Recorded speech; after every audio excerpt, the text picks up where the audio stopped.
Okay. So today we'll discuss about the deep foundation. That day also I was discussing about deep foundation, means where we'll be using deep foundation, applicability of using this deep foundation. In case when the load is heavy and the shallow and the foundation at shallow depth is not able to resist the load, so in that case we have to reach the deeper depths so that the load from superstructure can be transferred to deep below the ground.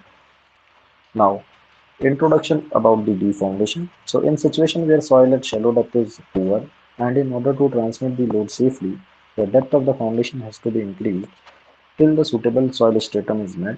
In view of increased depth, such foundations are called deep foundation, right? So whatever I was discussing right now, like whenever the loads are heavy or the shallow foundation is not able to suffice the purpose, in that case we have to go with the deep foundation. So when I'm saying deep foundation, basically these foundations are founded at deeper depths from the ground. The depth will be very high, and that is why we are calling such foundations as deep foundation. There are various example of deep foundation. The first one is your well foundation. Second is your pile foundation. Third is your pier foundation. So such type of foundations are generally classified under deep foundation, right? So we'll be discussing about pile foundation in the present chapter, right? Well foundation and pier foundation will deal in later classes, right? So when I'm saying pier foundation, let me cover this pier foundation as an introductory part. Pier, I hope you all are familiar with the bridge engineering. When I'm saying bridge engineering, basically you have seen the bridges, overhead bridges, right? So these overhead bridges basically have the foundation at the bottom, and in the mid section you will be having a pier, and at the top you will be having a slab that is resisting the load. Right? So these piers are basically well connected with one abutment at the center, thereby classified as bridge. Now, so pile is basically a small diameter shaft which can be driven or installed into ground, whereas pier and well foundations are large diameter shafts constructed by excavation and sunk to the required depth. Right. So whenever I am discussing about the pile foundation, please make a note of this that these piles are basically having a cross section, square, rectangular, circular. Any shape can be there, right? But it is like a very small diameter shaft will be there in case of pile, right? And these piles can be basically driven or installed into the ground. When I'm saying driven, basically with the help of hammer, we are driving this pile inside the ground, or installed. When I'm saying installed, so there are different methodology for installing tile into the ground. You can either drive with the hammer, or either you can excavate the soil and then you can fill it with concrete and the reinforcement. Sorry, with the reinforcement and then concrete. That is what we call such piles as a cast in situ pile, where the piles are constructed at site itself. Now, when I'm saying pier and well foundations, basically these are not the small diameter shaft. These are basically the large diameter shafts, and they are constructed basically by excavating the ground or by sinking to the required depth. Right now, another part is classification of pile. So how the piles will be classified based on the material and composition, mode and transfer of load, method of installation, function or action, and displacement of soil, right? So first we'll classify the pile based on material and composition. So based on material and composition, we have timber pile, steel pile, concrete pile, and composite pile. So the pile that are made up of timber, known as timber pile, made up of steel, known as steel pile, made up of concrete, known as concrete pile. Composite pile can be any out of these, like timber and steel in combination, steel and concrete, and timber and concrete in combination, right? So basically we are not using such kind of piles in a regular fashion. These are not used in practice, and because it is very difficult to provide joint between these two different materials. Now classification based on mode of transfer of load, right? So the classification is done based on the transfer of load, means from the superstructure the load will transfer to the pile, and from pile it will transfer to the ground, right? So the pile will basically resist the load either by the end bearing or by the friction. That is what we are calling such piles as end bearing piles or friction pile. And if the pile is resisting the load by these combination of these two, then we'll call such pile as a combined end bearing and friction piles. End bearing pile mean if we have a rectangular cross section, right, and that is having a smaller width, and it is it is installed into the deeper into the ground. So you can simply imagine a square pencil, right? When I'm saying square pencil, basically the cross section will be square in shape, right? And it is installed deep into the ground, right? So once the load will come onto the top of pile, at the top of pile we'll be having a pile cap, right? And so on the at the top of pile cap we'll be having load.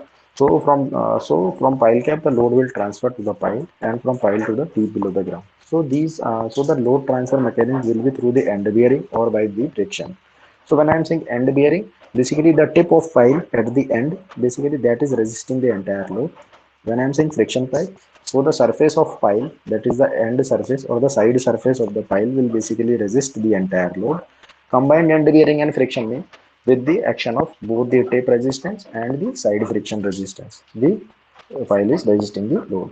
So we'll discuss each one by one. End bearing pile used to transfer load through the pile tip to a suitable bearing stratum passing soft soil or water, right? So these piles are basically dug or installed deep into the ground, right? And the piles are resting onto the stone or a suitable stratum, bearing stratum, and these piles are basically passing through soil or water. Now, friction pile is basically used to transfer load to a depth in a frictional material by means of skin friction along the surface area of soil. Friction piles are also called as floating piles as they do not reach the hard stratum. So class, please note this point. When I'm saying friction pile, basically they are basically the piles that are resting or resisting the load by the friction only, side friction only, and these piles are not reaching the hard bearing stratum just because you can take an example of a cohesionless soil, right? So in cohesionless soil we'll be having sufficient side friction that is coming from the pile, so there such piles are known as friction piles. Combined end bearing and friction piles, basically these piles are used to transfer the load through the combined action of skin friction and end bearing. Now, classification based on method of installation. When I'm saying method of installation, so such files are classified as driven files, board and cast in situ pile, driven and cast in situ pile, jack pile, screw pile, right? So we'll discuss each one by one. First one is your driven pile.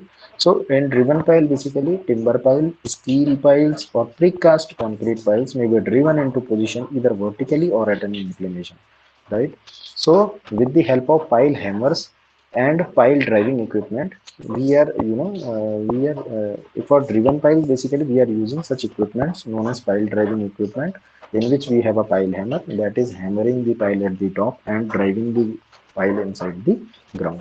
These piles are basically made up of timber, steel and precast concrete. When I'm saying precast concrete, basically these concrete pipes or piles are casted at this at the workshop, and they are transported at site and then installed in ground. Now, either they can be driven into the ground in a vertical arrangement or in a inclined arrangement, right? So if they are inclined pile, if they are installed inclined in an inclined fashion, then we'll call such piles as better or raking piles. Now another is your board and cast in situ pile. In this case, we'll be having only concrete piles can be cast in situ. Your timber and steel piles cannot be used in this case, as the holes are drilled and filled with concrete. So in this case, you will be drilling the hole and then later you are filling it with concrete. These are straight board piles or under-reamed with one or more bulbs at intervals. Reinforcement is used according to the requirements, right?